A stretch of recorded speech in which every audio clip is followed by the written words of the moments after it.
Welcome to the Year of Pig. Chinese Lunar New Year kicks off on February the 5th this year with a 15-day festival that includes family reunions, delicious food, and of course the annual Spring Festival Gala. First launched in 1983, the gala, otherwise known as Chunwan in Chinese, airs every Chinese New Year's Eve and has become the world's most watched show. In 2018, over 1 billion people watched the highly anticipated broadcast. Featuring star-studded musical, dance and comedy performances, the variety show has attracted generations of Chinese families both at home and overseas. What accounts for the gala's enduring appeal? How have social transitions in China coincided with the changes in the show over the years? And what's it like to perform in the gala? Welcome to a special Spring Festival edition of The Point. Coming to you from Beijing, I'm Lu Xin. Today I'm joined by 3 distinguished guests and artists. Wong, comedian and TV host, whose comedy show has been embraced by many Chinese and Western audiences alike. Cheng Lin, a Chinese musician and artist, and Z Xavier, a pianist. Welcome to all of you to the studio. I hope I say your titles correctly because I understand you're so versatile. So you have much more than what your titles tell us for the moment. But let's start with these. I was talking about the Spring Festival Gala. Basically, that's like the biggest variety show for the Chinese people on the evening. That's like the Christmas Eve for the Westerners, let's say. And it started in 1983, so almost 40 years. We have different generations of Chinese people in our show today. I would like to ask you this question. If there's a time machine, if you can choose to go back in time, which Spring Festival Gala or Eve you would like to go to? And I guess I'm going to start with Cheng Lin. Hi. Yeah, okay. I'm very happy to be here. Thank you. Very happy Welcome. to see you. I think I might wanted to go back to the year of '88. Because that year I was performing that year. And I think people just enjoy so much. You know, not like nowadays that people have different activities at night. You know, they probably will go traveling and do other things and other different entertainments. But that time, everyone is sitting there and watching TV. But why I want to go back, I think first of all, I wanted to enjoy to watching people, because that time I was performing. And when you're performing, you're always worried about this and that. And then second of all, I want to change my costume. Why was it? I look at myself and said, "Ow, that dress is hideous." But at the time, everybody said, "Oh, the dress is so pretty. You look so pretty." Wow. Yeah. And I think we all remember that. You know, we were in high school during the time, and I remember I said this before.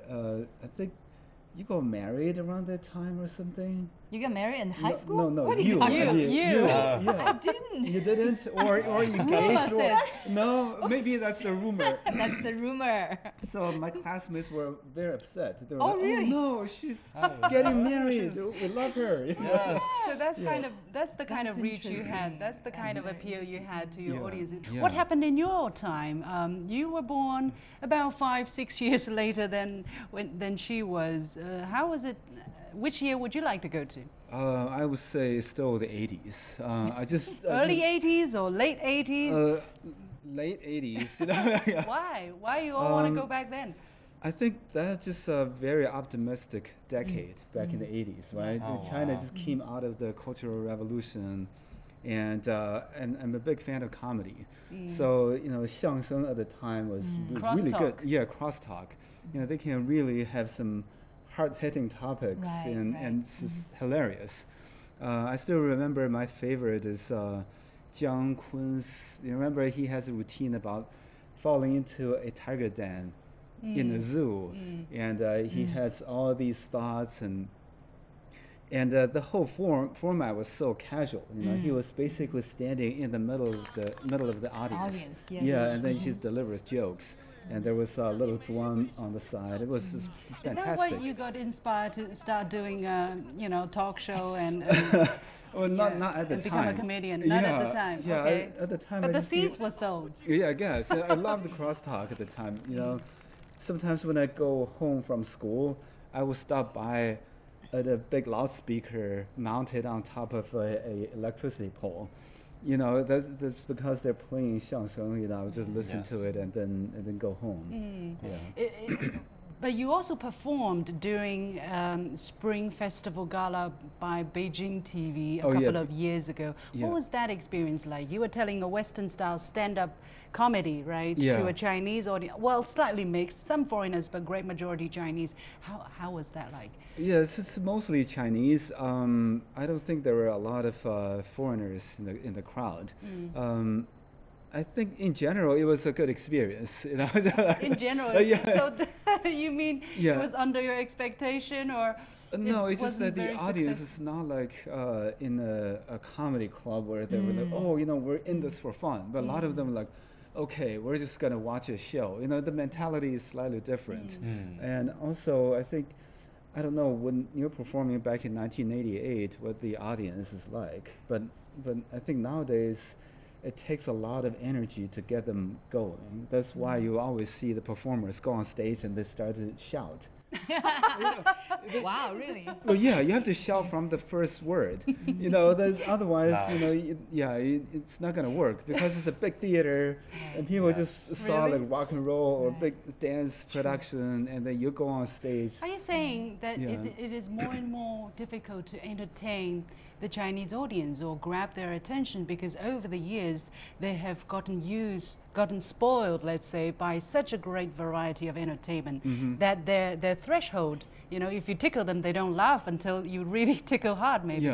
Yeah, I definitely think so. And I kept telling people that like Chinese audience are very sophisticated and diverse now. You know, like when you're in America, it's mostly American entertainment. But if you come to China, you know, you have rock and roll, you have folk music, you know, you have Russian songs, like Korean songs that are popular too. So people are very eclectic. And that makes it kind of hard to entertain them. But, you know, but the interesting thing is that you can also do English comedy in Beijing right now. You can? Oh yeah, wow. I've done it before. You know, okay, let me know next time. I'm going to go to watch it. We're definitely going to watch it. I know there's a vibrant scene there, but that's very interesting. Maybe a couple of years later, we're going to have more people. We'll be able to appreciate Western-style stand-up comedy. So Z, you were born in the mid-1990s. Yes. Did all of that sound weird to you? Which year would you like to go? Well, after listening to them, I would like to go to 1980 because it sounds like it was so much of a better time. Yes, I'm actually born in the year of the pig. I was born in 1995, so it explains why it's so hard to maintain weight during the Chinese New Year. We're not meant to maintain weight. Okay, pretend that you didn't hear any of that.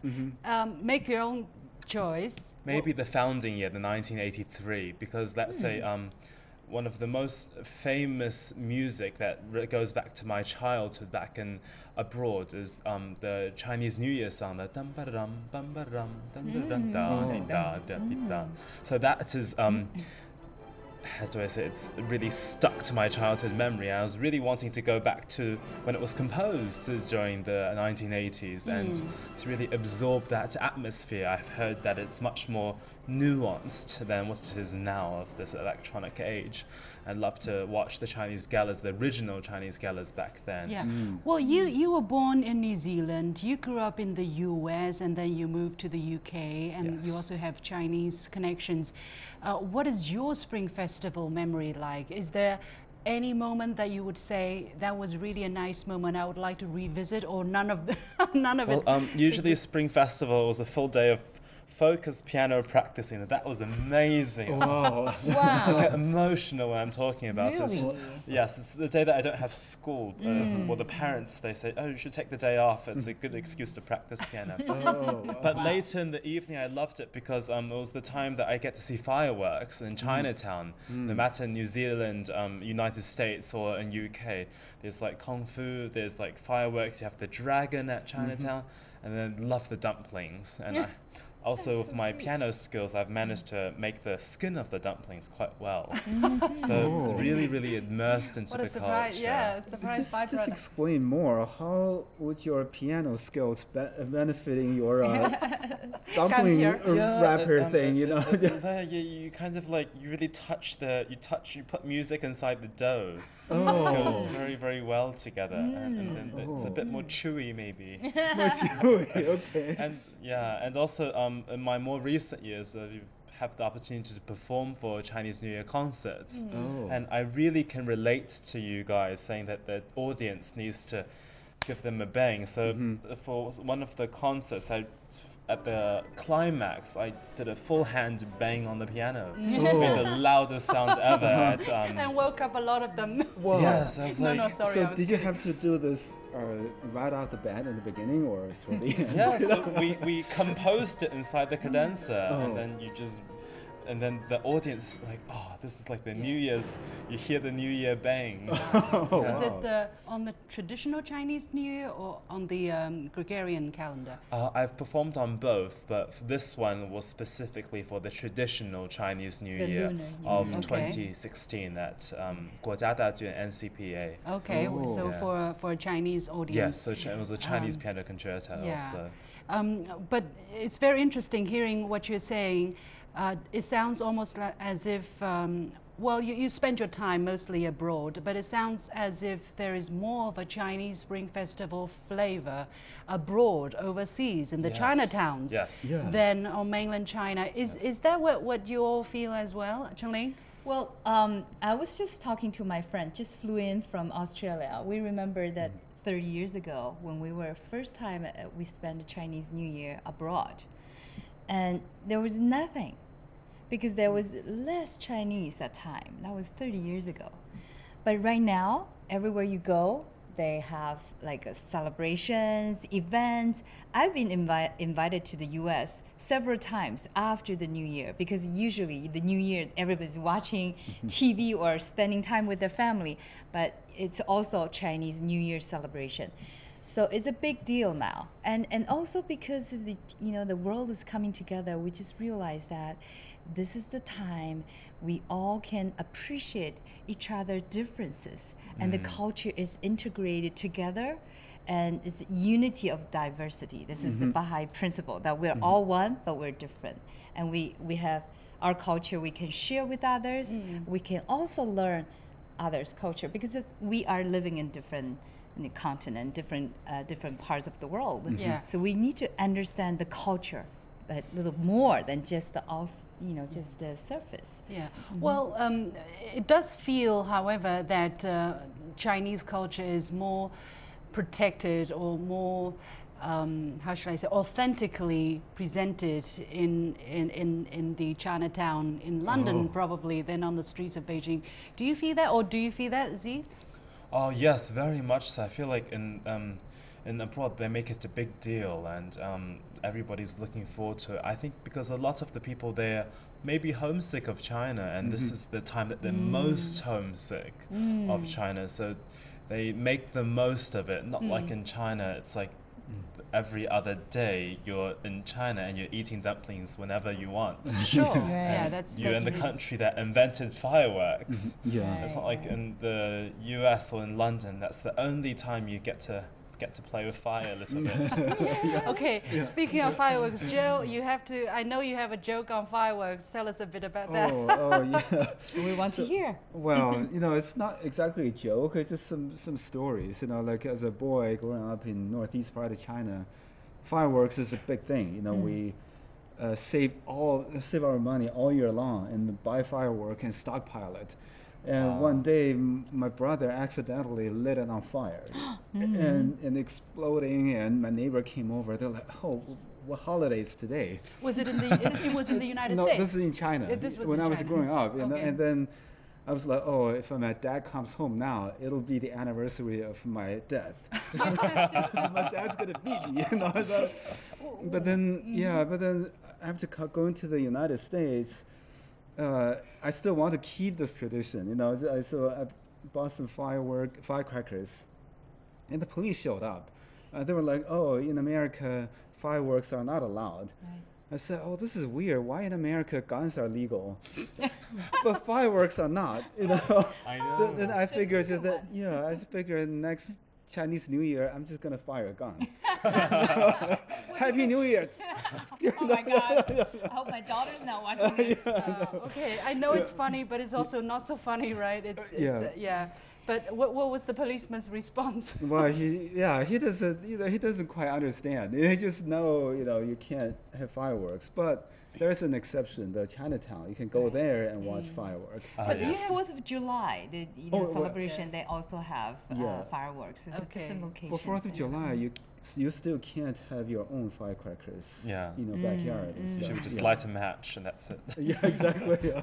Sparkler. But again, Joe, you spent decades, you lived in the United States since a long time. Yeah. How has this changed, though? Has Spring Festival celebration in the United States changed a lot?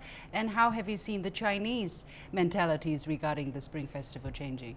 Yeah, there are a lot of changes because I lived in the U.S. for almost 20 years. When I first go there, it's basically every Chinese New Year you find some bootlegged VHS tape of Chinese New Year's Gala. You buy it somewhere, you pop it in, and when you watch it, you can just tell it's taped by somebody with a handheld recorder. In the pirated. In the middle, somebody will stand up and use the bathroom. Then they came back. Okay. Yeah, and then gradually there's the internet, and people start to watch the gala when we're still doing experiments in the lab. But nowadays, because you had to work, it was yes, not an official holiday. Yes, not an official holiday in most part of the U.S. I just know that in New York City now it's a holiday, but not elsewhere. Okay, so the way how you watch the Spring Festival Gala changed. Oh yeah. What about how do you see the Chinese people's attitude towards Spring Festival changing? You come back every now and then, and are there things that you marked out that kind of formed a trend? Yeah, well, I just have to say people are less and less happy about the Chinese New Year Gala as the years go by. In the beginning it was a big thing. Everybody loved it. So that's why we want to go back to the 80s. I was very happy. A few years All right, we're going to take a very short break, and when we come back, we're going to talk a little bit more about that. Okay. You have been watching The Point. We'll be back right after this short break. Stay with us.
Happy Chinese New Year!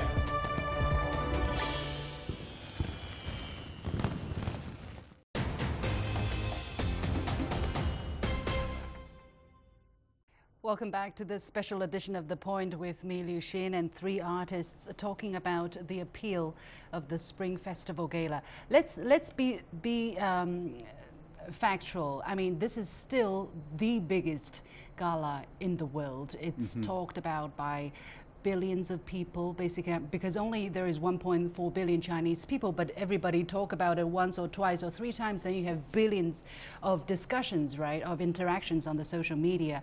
And it still seemed to be very, very important. And yet, as you say, the Chinese people seem to be less and less attached to it, or find less and less satisfaction from such an experience. What are the reasons? What you can think of? I think one of the reasons, I'm sure you will agree or disagree, but is that there are more entertainment channels now. We can have entertainment throughout the year, and in this gala, you're basically trying to appeal to everybody in the country, and that's just very hard. Because the Spring Festival Gala, in terms of artistic attainment, is really probably not the highest in China. You know, for singing, for dancing, for it's supposed to be the best in every aspect, but I don't know, I see it as a big evening of entertainment for everybody in society. Like what you said, you had to tone down your rock and roll. Right. Because for those who want the best rock and roll, they probably won't like it. Right. But then for the people who are living in the rural area, they probably find it very entertaining. So there is a balance to strike. I do not know what you think of it, Joe. It's a painful thing, you know. It's a painful thing. Yeah, you got 1.4 billion people to please on that one evening. I know. It's not just the Spring Festival Gala. You know, I host a TV show on CCTV too, and we have the same problem. You know, we only deliver very short, very straightforward jokes just because we want to have everybody understand it. And then, of course, there are people who are going to be upset. And they're like, oh, how come your Chinese jokes are not as good as your English jokes? But like it's a different crowd, you know. But still. Is that why President Trump always used very simple language? Oh yes. Probably. But I just have to say that the Chinese media really did Trump a lot of favor, because when they translate Trump's words into Chinese, it's actually much better than his English. You know, people think, oh, he's a pretty good speaker, but then in actuality, it was terrible. Yeah. You know? Some Chinese culture into it. But there's a very big balance, right? It's a very difficult balancing act to make. I'm sure the toughest job in the world is the director of the Spring Festival Gala. Oh yeah. What do you Yes, I think they did a good job, considering you wanted to entertain all those people. You want to consider, you know, everybody feel they're part of it. They enjoy it. That's one thing. But the other thing as an artist, that we should strive for the best. That when we're doing the music thing, we should really do the best. When we do the talk show thing, we should really do the best, because that will raise the standard. We will really nurture, and we will have everybody develop, not only stay in that standard. You know, this is what I have, you know, he's a pioneer. I'm a pioneer. This young man is going to be a pioneer to bring the culture, bring people together from the east to the west. We all have to rise our standard at some point. No, I might have not expressed myself very accurately. I do not mean that the performers in the Spring Festival Gala are mediocre. I mean, I'm sure they're all top-notch artists, but somehow when they the piece or the way they present their music, I think they take a lot of factors into consideration, so that maybe it's not the pure art in its purest sense which appeal to a particular audience in the purest way. But I think that from my generation speaking, I think because we are numbed by, instead of 10 shows back in the 80s, we have 1,000 shows, and we're kind of so used to the factory line shows that I feel like there's a slow, very subtle change in the audience's taste. They want something that's a little bit out of their ordinary expectation, and maybe like traditional Chinese thinking that I've learned from the West, it goes from few to sophisticated and then back to 纯洁, back to the purest. So maybe I hope to see that change in the audience's taste, that they want true art and not just watered down porridge art.